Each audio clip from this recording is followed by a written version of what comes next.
کیا کہیں گے؟ خاموشی نہیں ہے، اس کو بےغیرتی کہتے ہیں، وہ بےغیرتی ہے، خاموشی نہیں ہے۔ اور اس کے بارے میں آپ کی کوئی رائے؟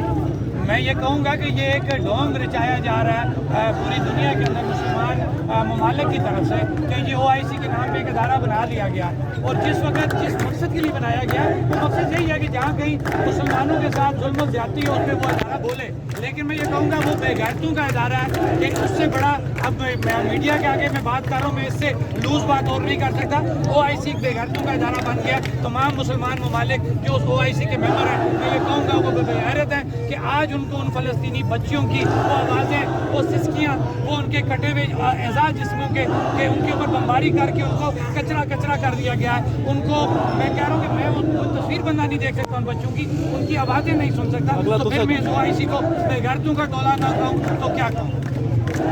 اور کشمیر پاکستان کے عوام کے طرف سے فلسطینیوں کے لیے کیا پیغام ہے؟ دیکھیں میں جب کشمیر کی بات کروں گا تو آج کا اجتماع پوری ریاست کے اندر آپ نے دیکھا ہے، الحمدللہ کشمیری باغیرت باشعور لوگ ہیں، انہوں نے یہ اجتماع کر کے ان کے ساتھ یکجہتی کا مظاہرہ کیا۔ دیکھیں کچھ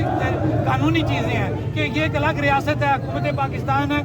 جہاد کا فیصلہ ہوا، باقاعدہ ہمارے علماء نے اس پہ فتویٰ جاری کیا، اب یہ حکومت پاکستان کی ذمہ داری بنتی ہے کہ وہ جہاد کا اعلان کرے۔ تو میں اوپنلی یہ بات کہتا ہوں کہ جس دن حکومت پاکستان نے جہاد کا اعلان کیا، آزاد کشمیر کے لوگ پاکستان سے بڑھ کے اس جہاد میں جانے کو تیار ہیں۔